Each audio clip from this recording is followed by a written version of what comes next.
Been trying to get Forrest up, but we don't want to put him on the field before he's ready. And if we need an extra tackle, we'll go with Scott again because we don't have to make as many moves. And if we don't, then Forrest may be up.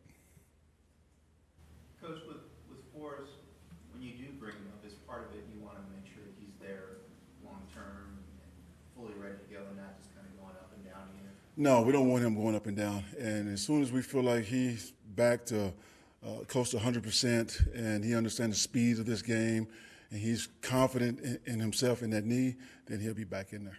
Is it especially hard to make that return given that he didn't get any experience as a rookie last year? This would take him. No, it really is. He hadn't played in 2 years. Yeah. So that's made it harder. But he's worked his tail off.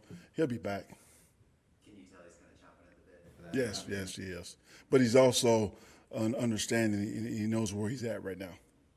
Anthony, it sounds like is he not 100% convinced that he's healthy, or as far as his knee goes, he's not quite trusting things? Or? No, I think he's starting to trust things, Jeff. It's just that, Forrest was an athletic guard. He moved a lot. We pulled him. He's in space. And he doesn't feel that speed yet. And he feels like he's a step behind. At least that's where he was at last week. So we're going to evaluate this week. Today we get the pads on. It's the real evaluation, and then we'll go from there.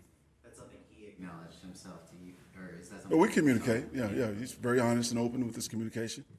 Engineer was out yesterday with an illness. Will he be back today? Don't know yet, man. He's under the weather right now, and we like to get him back out there today because it's third down day and red zone day, and he's going to be involved. So we'll have to wait and see how he feels.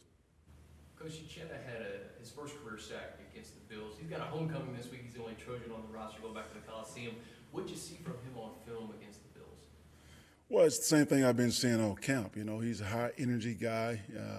He hustles. He makes plays from the backside all the time, and he's going to be a playmaker in this league. It's just a matter of time. Do you envision Virgil Green's role in the passing game staying similar to what it was Sunday, or was that a situational thing? It's always situational. If the defense gives us Virgil, then we're going to throw the ball to Virgil. And I think when Virgil gets the ball in his hands, you realize now what he can do. He's not just a blocking tight end. Was that something that seen out on Sunday that you kind of saw, that made you realize that? No, I realized it last year when he caught a seam route on us in Denver. So. Speaking of Virgil, though, how much are you going to need him as an extra edge type protector going against a D line like this, knowing how some of the things they do with Donald and Rock? Yeah, in the protection scheme, he's heavily involved in that, and also our back. So we need to get him out so we can put some stress on the secondary.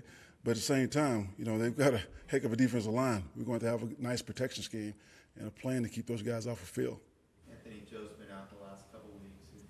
Is he going to return at some point this season, or where are you at? Oh yeah. He'll be ready at some point this season, but he's not there yet. Anthony, we have an issue about Derek Watt. What is his situation long term potentially, or? No, we're going to see how he handled the cast on his thumb today. He broke his thumb, and he has a cast on there right now. We'll see how he handles that cast today in practice. And Cole can do some of the similar things that.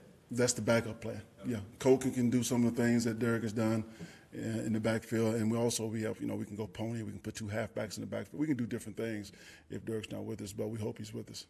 Are you experimenting with that more and more, both Austin and Melvin in there, and kind of what you can do with those two guys? Oh, absolutely. I like the defenses that we get when those guys are in the game.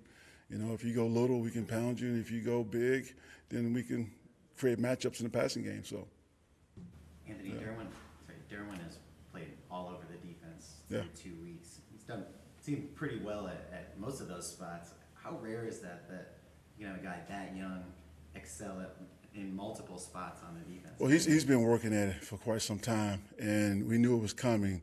And he's still not there yet, but he's doing more and more in this defense. And like you said, we can put him in different places, and he's comfortable. When you see him flying around playing fast, it's fun to watch because he can make plays.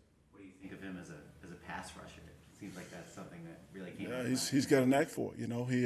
I like it when those guys rush the pass and they never stop their feet. They can make a move and never stop their feet and just keep moving and jump around running backs and then sometimes overpower running backs. Is that a pretty rare skill set for a safety by trade? It's you can say that. Not every safety can rush like Derwin can.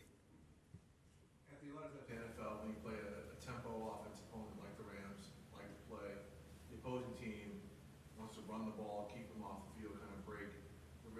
can get into. Do you buy into that going into this game, like, hey, let's run the ball, let's dominate the time of possession, not let them kind of get into the rhythm of their Well, I do think time of possession is going to be important, because you can't give that offense too many opportunities. They just have way too many weapons.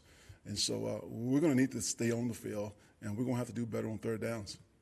Coach, last year you guys faced Brandon Cooks when he was a member of the Patriots. What did you notice from him, and can you take anything away from last year?